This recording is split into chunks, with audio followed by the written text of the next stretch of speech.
Vamos ahí a Mateo capítulo 5, verso 17 al 20, y es donde vamos a viajar en este tiempo, en este mensaje. Hay una discusión, o no una discusión, sino siempre ha habido una especie de debate en este tema acerca de la ley y la gracia. Conocemos que hay pasajes, un pasaje bíblico que nos dice que no estamos bajo la ley, sino bajo la gracia. Pero también vemos a Jesús aquí en Mateo capítulo 5, 17 al 20, haciendo una declaración acerca de esto y diciendo: no vine a abolir la ley, sino para cumplirla. Y el Salmo 1 en sus primeros versos nos dice: bienaventurado el hombre que medita en la ley de Jehová. Dice que el que medita en la ley, que vive esta ley de Jehová, es como un árbol plantado junto a corrientes de agua. Y parece que hubiera una especie de contradicción, pero vamos a ver hoy, el Espíritu Santo nos va a guiar a que no es de esa forma. No es llegar a una hipergracia exaltada sin la dirección de la palabra de Dios o la ley de Dios, y tampoco podemos inclinarnos hacia normas y obras de la ley sin la gracia. Así que esta discusión, ¿no?, que han tenido, que se ha generado muchas veces dentro de la iglesia, creo que el Espíritu Santo a través de la Biblia hoy nos va a llevar a toda verdad. Esa es su promesa, de paso. Y aquí Jesús inicia haciendo una declaración acerca de sí mismo. Y esto es muy controversial a la gente a la que él está hablando en ese momento. Pensemos que la audiencia de Jesús en ese momento son maestros de la ley, fariseos, gente también de la zona, pescadores, pastores de ovejas, distintas personas, enfermos, varias personas. En estos grupos, hablando de los enfermos y hablando de las personas que tenían oficios considerados inmundos por los maestros de la ley, los pescadores o pastores de ovejas, los médicos eran considerados oficios bajo maldición porque pensaban que estaban relacionados con la brujería. Los curtidores de cuero, aunque se necesitaba ese cuero para escribir, no era un oficio considerado santo, y si estabas enfermo era peor, porque el enfermo en ese momento, en tiempos de Jesús, era una persona que estaba bajo maldición. Usted está enfermo es porque algo malo debe haber hecho y tiene una maldición, entonces está lejos de Dios. Y toda esta audiencia, junto con los discípulos de Jesús, es la que se sienta o está presta a escuchar este sermón del monte. Y toda esta gente que lo está oyendo, escucha de la boca de Jesús decir: yo no vine a abolir la ley, sino que vine para cumplir la ley. La NTV nos dice: no malinterpreten la razón por la cual he venido, pues no vine a abolir la ley de Moisés o los escritos de los profetas. Al contrario, vine para cumplir todos sus propósitos, para cumplir sus propósitos.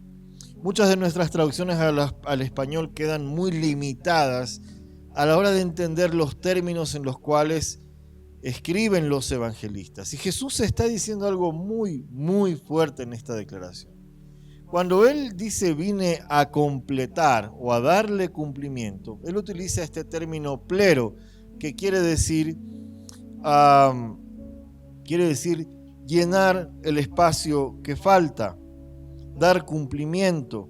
Quiere decir que colocar la pieza faltante.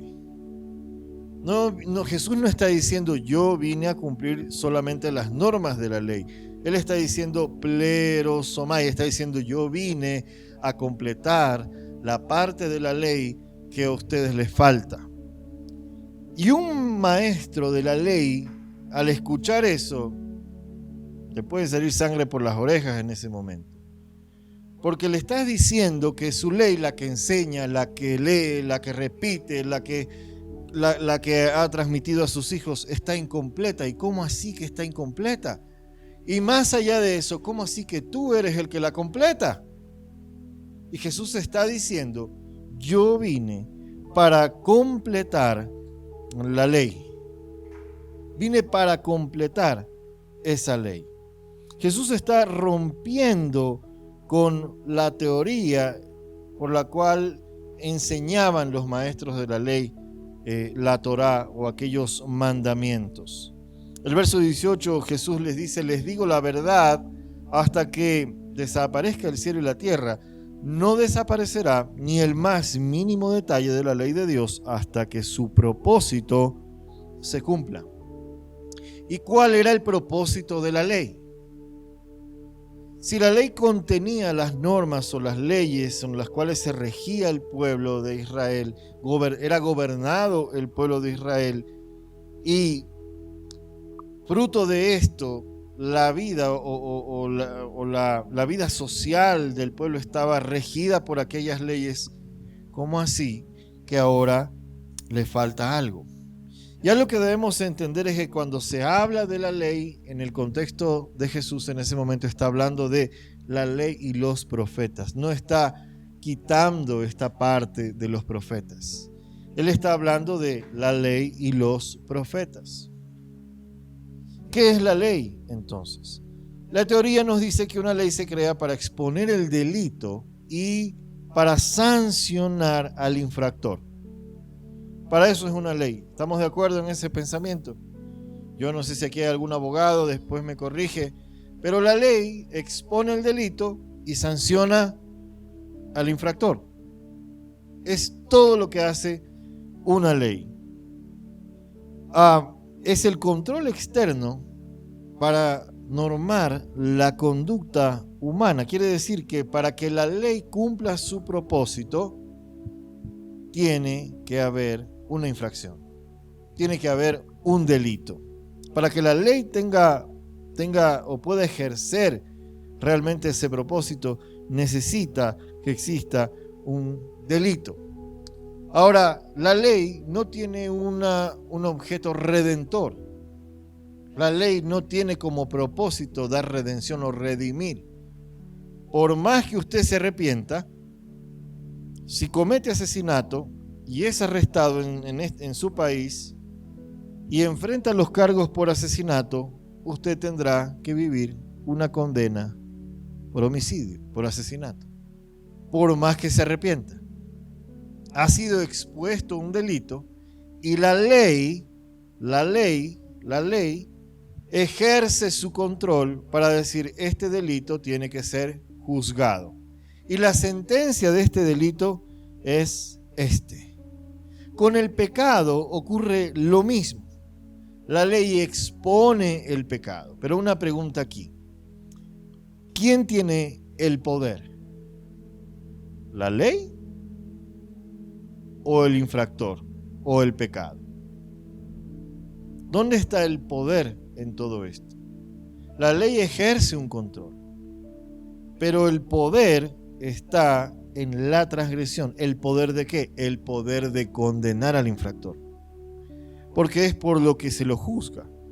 Entonces, 1 Corintios 15, 16 nos dice: pues el pecado es el aguijón que termina en muerte, y la ley le da al pecado su poder. La ley le da al pecado su poder. Mucha atención en esto. ¿Cómo así que la ley le entrega al pecado su poder? Porque al exhibir el error, al exponer el delito, al exponer la transgresión, la paga del pecado, nos dice la Biblia, es muerte. Cuando ha sido exhibido, ha sido expuesto este delito, inmediatamente ese delito tiene un poder sobre esa persona, y es condenarla. Condenarla.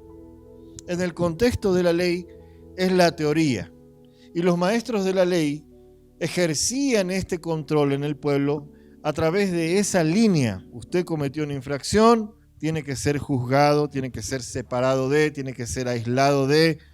Si usted es cobrador de impuestos en tiempos de Jesús, usted trabaja para Roma, ¿cómo así que le va a cobrar impuestos a los judíos?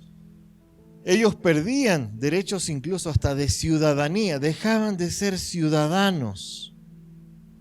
No tenían el derecho de entrar en una sinagoga, no tenían la posibilidad de escuchar o de o de ser enseñados en la ley, simplemente por haber tenido un oficio que para el gobierno de facto en ese momento no era digno.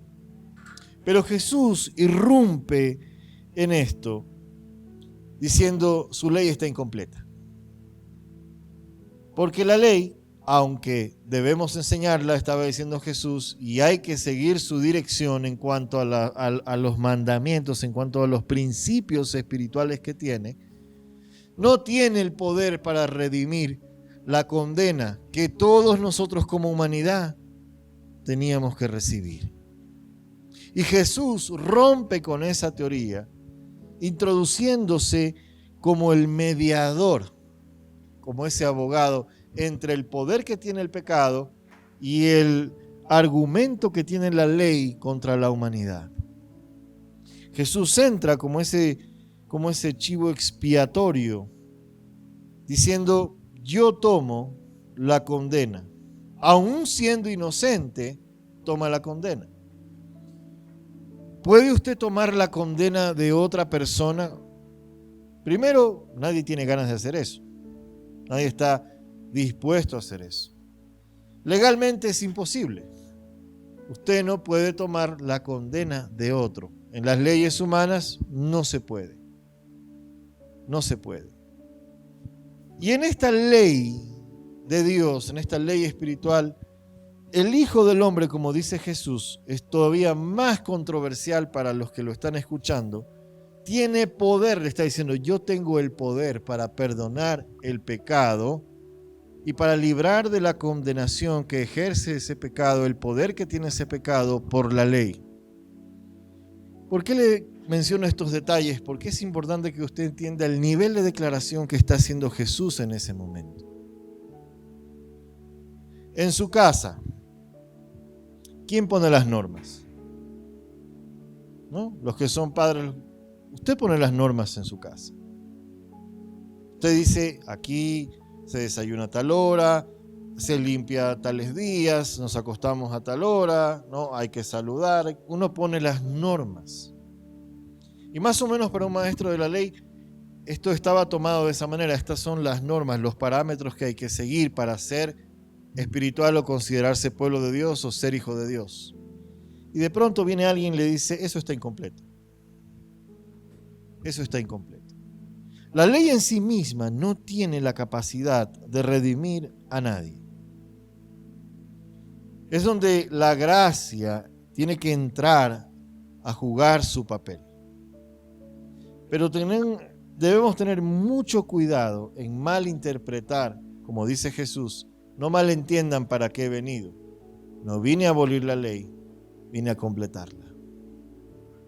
Y muchos creyentes se han distraído, desviado, se han errado en construir un pensamiento de hipergracia, tomando versículos como el que no estamos bajo la ley, sino bajo la gracia, quedándose sin la dirección que tiene la ley de Dios o de la que nos habla la palabra. Entonces, yo tengo que pensar en una cosa. Dios es gracia. ¿Amén? ¿Cuántos dicen Dios es gracia? Sí, pero la gracia no es Dios.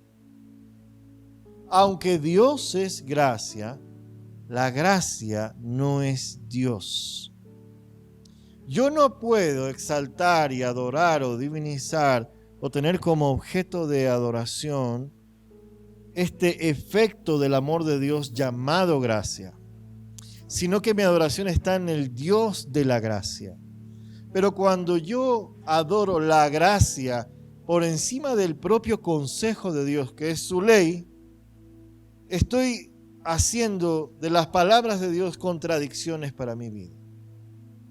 Y eso genera muchas frustraciones y por eso muchos creyentes se desaniman o se frustran cuando se enfrentan a una ley de Dios, a una palabra de Dios que trata o nos invita, como dice la Biblia, a hacer sendas derechas.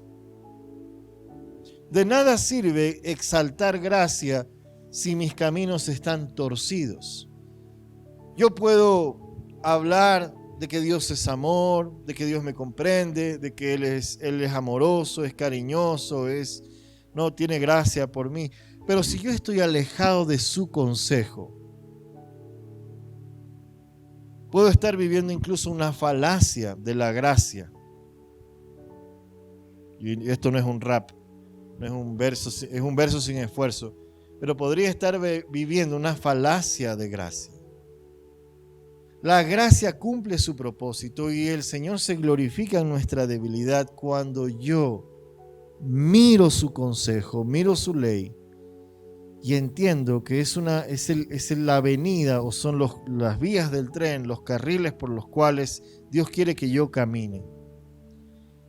Cristo nos está diciendo, es imposible para que ustedes en su humanidad cumplan o vivan a cabalidad al 100% esto. Necesitan un Salvador. Necesitamos un Salvador. Y por eso dice, yo vine a completar la pieza que le faltaba a la ley. Sin embargo, ahí en Mateo capítulo 12, hay una escena en la cual los maestros de la ley encuentran a los discípulos de Jesús en sábado, en el día sagrado, ¿no? Cosechando. Mira que tus discípulos violan la ley, le dijeron al cosechar granos en el día de descanso. Y los maestros de la ley, ¿no?, que se dedicaron a perseguir a Jesús para ver dónde tropezaba, mira que tus discípulos están cosechando en el día de descanso. Y la ley dice que en el día de descanso no se hace nada. Es un día sagrado para el Señor. Y Jesús les dice, les digo, aquí hay uno que es superior al templo. Luego de narrarles la historia cuando David entró al templo y tomó los panes de la proposición. Y él les dice, aquí hay uno mayor que el templo. Ustedes no habrían condenado a mis discípulos, quienes son inocentes, si conocieran el significado de la Escritura, que dice, quiero que tengan compasión, no que ofrezcan sacrificios, pues el Hijo del Hombre es incluso Señor del día de descanso. Les está diciendo, yo soy mayor a la ley.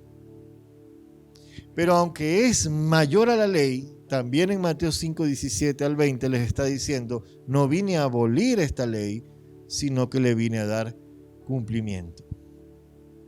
Pero tenemos que ver a este Cristo mayor que la ley para entender la necesidad que tenemos de este Salvador, de nuestro Salvador. Para poder introducirnos en entender la ley de Dios.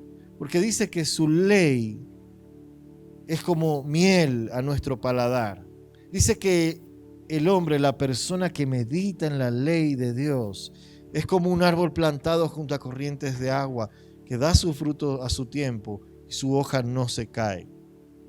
Es decir, que la ley tiene la capacidad de nutrirme, de capacitarme, de permitir que yo dé fruto.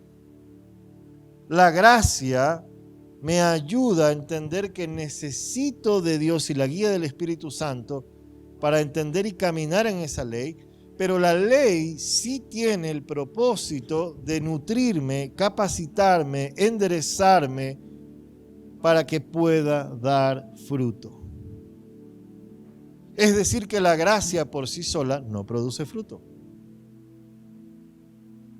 Esto puede sonar medio loco, pesado, pero la gracia por sí sola no produce fruto. La gracia nos da conciencia de que necesitamos un Salvador y que no es por obras, sino por su amor. Pero necesito la ley para dar el fruto para el cual yo he sido diseñado. Entonces Jesús va a introducir un pensamiento aquí. Mateo 5, 19 al 20. Si no hacen caso al más insignificante mandamiento y les enseñan a los demás a hacer lo mismo, serán llamados los más insignificantes en el reino del cielo. Pero el que obedece la ley de Dios y la enseña será llamado grande en el reino del cielo. Y les advierto, a menos que su justicia supere a la de los maestros de la ley religiosa y a los de los fariseos, nunca entrarán en el reino del cielo. Entonces Jesús está interesado en que yo conozca, entienda practique y entienda su ley. ¿Es para nosotros entonces la circuncisión un mandato? No. Hay dentro de la ley, están las leyes de gobierno para el pueblo de Israel, como lo son guardar el sábado, la circuncisión y otros temas, pero extraemos de ahí principios espirituales. Por eso el apóstol Pablo le decía a los gentiles que querían hacer circuncisión: de nada les sirve cortarse la carne, mutilarse la carne, si no hay circuncisión en su corazón. Pablo está extrayendo de un principio de gobierno de la ley un principio espiritual para los gentiles, pero está haciendo referencia a la ley. Si yo no medito en la ley de Dios, no tengo la forma de entregar fruto. Necesito esa cobertura de gracia, pero necesito ese alimento de la ley para poder dar fruto. Cuando está diciendo no estamos bajo la ley, sino bajo la gracia, está introduciendo el pensamiento de que Cristo es mayor. Pero la ley sigue siendo la forma a través de la cual yo hago sendas derechas y doy fruto. Porque no puede haber solamente abrazo sin consejo. ¿Estamos de acuerdo en eso? O usted le entrega mucho mimo a sus hijos, pero no consejo. Es que tiene que ser libre, sí, pero hay una libertad dentro de un marco.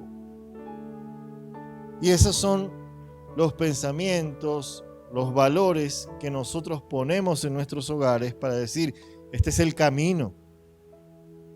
Aunque tienes libertad, este es el marco en el cual tienes que operar.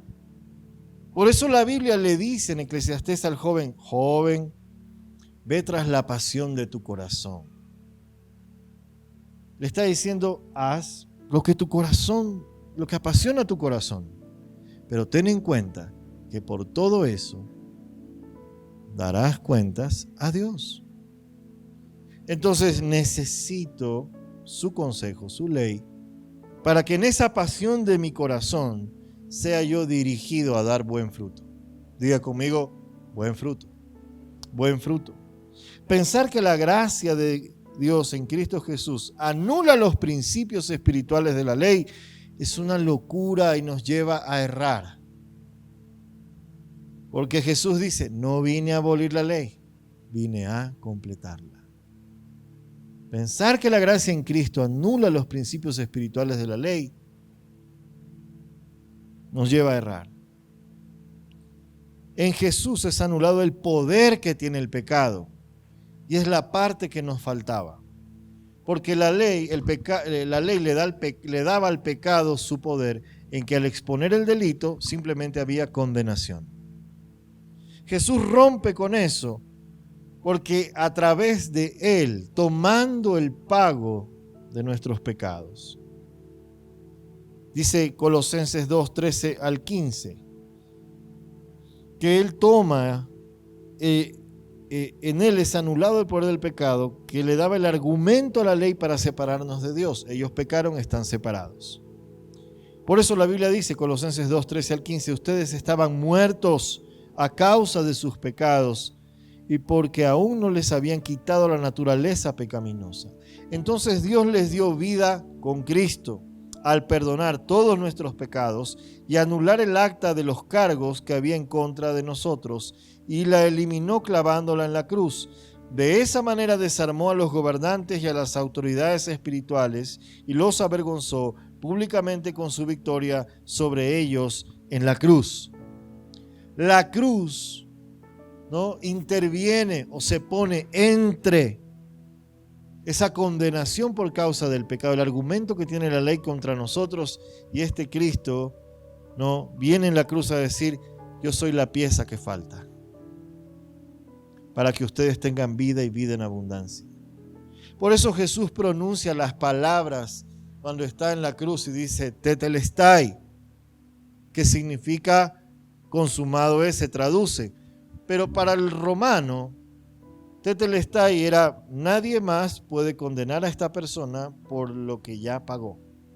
Cuando un preso cumplía su condena, se le entregaba este documento, Tetelestai: nadie más lo puede acusar y condenar a usted por esta condena que acaba de pagar. Y Jesús pronuncia estas palabras, Tetelestai: nadie, si tú crees en mí, dice Jesús, nadie te puede condenar por lo que yo estoy dando el pago. Pero necesitas mi ley para dar el fruto que se espera de un discípulo. No hay gracia sin ley y no puede haber ley sin gracia. Las dos vienen de la mano cuando Cristo se introduce en la cruz, como tradicionalmente hemos recibido esta enseñanza, extendiendo una mano hacia Dios y otra hacia la humanidad, para acercarnos a Dios. Pero esta ley también nos habla de esta resurrección. La ley contiene mandamientos, contiene normas, contiene principios que son claves para nuestra vida, entenderlos, vivirlos, practicarlos para luego enseñarlos. Pero también contiene estas verdades. Contiene en la ley, porque está la historia, dice la ley y los profetas. Y en la ley vemos el cumplimiento, en Cristo, cumpliendo la ley, completando la ley, vemos esa profecía cumplida de resurrección. Así como hubo, como hay obra redentora, hay obra de resurrección, y la ley muestra este cumplimiento. La parte que faltaba se empieza a enseñar después de Cristo.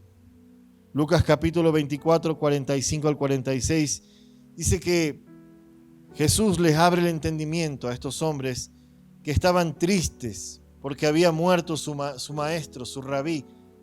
Fue a la cruz, fue a la tumba y no se ha sabido nada de él. Ya era el tercer día y Jesús aparece caminando y les dice: ¿qué les pasa? Y ellos le dicen: ¿no has escuchado tú la noticia?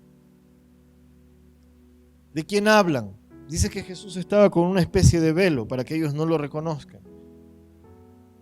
Y hablaban de Jesús y hablaban de su muerte y de que él fue llevado a la tumba, pero que todavía nadie lo ha visto resucitado así como él predicó. Y en ese momento dice que les abrió la mente.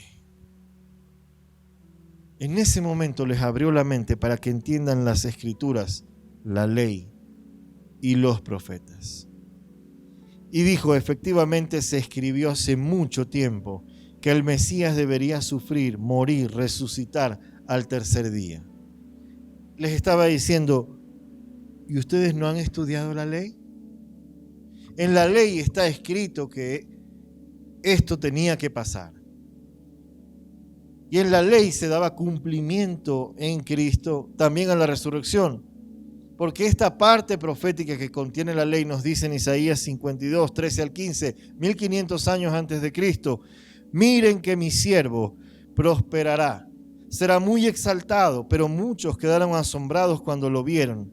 Tenía el rostro tan desfigurado que apenas parecía un ser humano, y por su aspecto no se veía como un hombre. Y él alarmará a muchas naciones, y los reyes quedarán mudos ante él, y verán lo que no se les había contado, y entenderán lo que no habían oído hablar. Y el profeta Isaías, 1500 años antes de Cristo, estaba narrando, estaba escribiendo, estaba profetizando una escena de ver al Cristo padecer. Lo primero que dice ahí Jesús: el Cristo debía sufrir. Y aquí está el profeta Isaías escribiendo 1500 años antes acerca de esto que iba a suceder. El padecimiento, el sufrimiento de Cristo. Isaías 53, 12 dice: yo le rendiré los honores de un soldado victorioso a Cristo, porque se expuso a la muerte. Fue contado entre los rebeldes, tomó nuestro lugar, se hizo pecado, cargó con los pecados de muchos e intercedió por los transgresores. Esto estaba escrito en la ley y los profetas. Y cuando Cristo les dice: yo soy el cumplimiento, Está recordándoles esto. Vuelvan a recordar lo que sus padres les enseñaron, les estaba diciendo la audiencia. 1500 años ya el profeta Isaías dijo, Él cargó con el pecado de muchos e intercedió por los transgresores. Pero también la ley nos habla de la resurrección. El Salmo 16, 10 al 11 dice, pues tú no dejarás mi alma entre los muertos.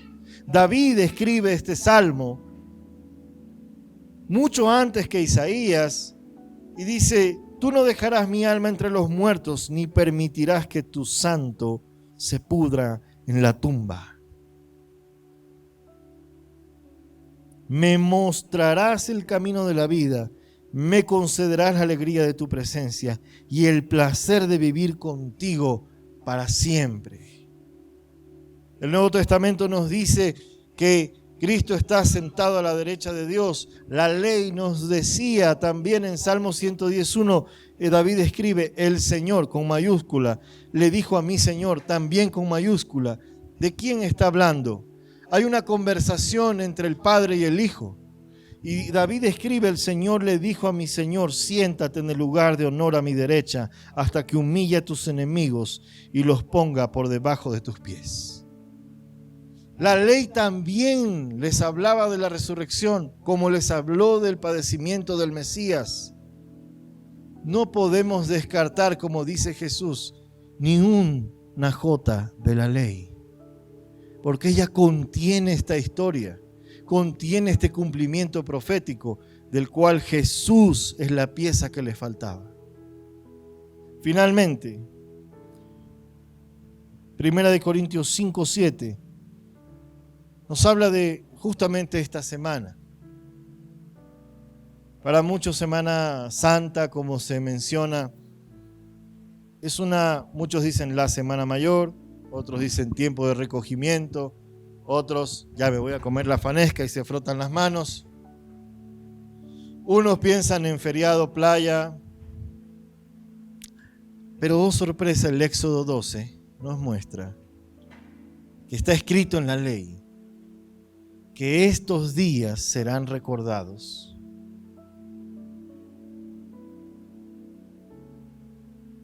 La ley de Moisés tenía escrito que estos días tenían que ser recordados.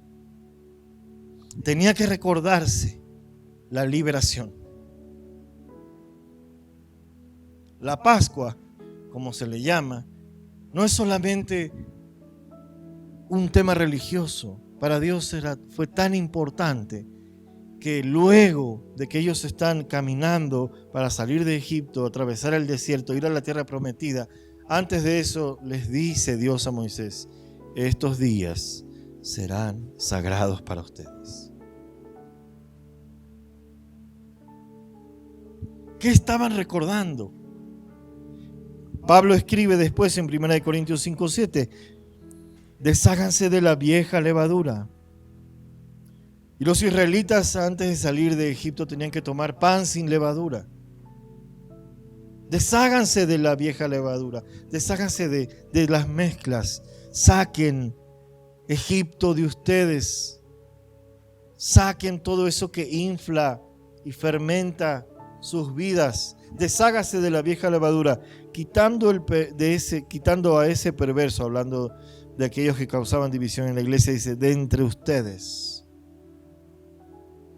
Quitando lo que divide familias, quitando lo que quiere distorsionar el diseño de la familia, quitando lo que quiere distorsionar la estima, la medida de fe que Dios te ha entregado, lo que distorsiona tu identidad, el amor de Dios en tu vida, lo que Dios quiere hacer contigo. Quita esa vieja levadura. Entonces serán como una nueva masa preparada sin levadura, que es lo que realmente son. Cristo, nuestro Cordero Pascual, ha sido santificado por nosotros. Los israelitas tenían que tomar un cordero y con la sangre del cordero cubrir los dinteles de las puertas para que cuando pase el ángel de la muerte, pase el ángel de Jehová que iba a tocar a la tierra de Egipto, a los primogénitos, ellos no mueran. Y la sangre tenía que colocarse sobre los dinteles de las puertas. La sangre del cordero. La sangre del cordero estuvo sobre el dintel de la cruz. Para que tú y yo en Cristo tengamos la oportunidad de colocarnos debajo de ese dintel. Cristo se vuelve nuestro cordero poniendo su sangre sobre ese dintel. Para que tú y yo hoy nos coloquemos ahí, porque el fuego no puede pasar por donde el fuego ya pasó. Y tengas vida. Luego dice que ellos tenían que asar ese cordero, comerlo. Y ese cordero tenía que estar dentro de ellos. Y dice que tenían que comer todo el cordero, no una parte del cordero. Yo no puedo tener Salvador sin Señor. Necesito su salvación, pero necesito su señorío. Y su ley me habla de su señorío en mí. Cordero, todo el cordero, no una parte del cordero. Su sangre es vertida, su cuerpo es entregado para que tú y yo vivamos con este cordero. Y todo esto nos lo está diciendo la ley. Pero en cumplimiento con él, ellos tenían que, luego de comerse el cordero, tomarlo con estas hierbas amargas que representaban el verdadero arrepentimiento. Y luego quedaría instituido en la ley. Del mismo modo dice, esto quedó instituido en la ley de Moisés, en la cual se recordaría la liberación del pueblo de Egipto. Nosotros recordamos la liberación del pecado y de la muerte. Así que este tiempo no era de 12 granos y de cremita de zapallo, ni de feriados. Era un tiempo para recordar. Era un tiempo para detenerse y decir, ¿por qué se me dio esta oportunidad, esta vida? ¿Cómo debo vivirla? Con todo el cordero. Porque su sangre fue puesta en el dintel. Él se dio por nosotros, para que por su gracia, con la ley, demos mucho fruto. Por su gracia, con la ley, demos mucho fruto.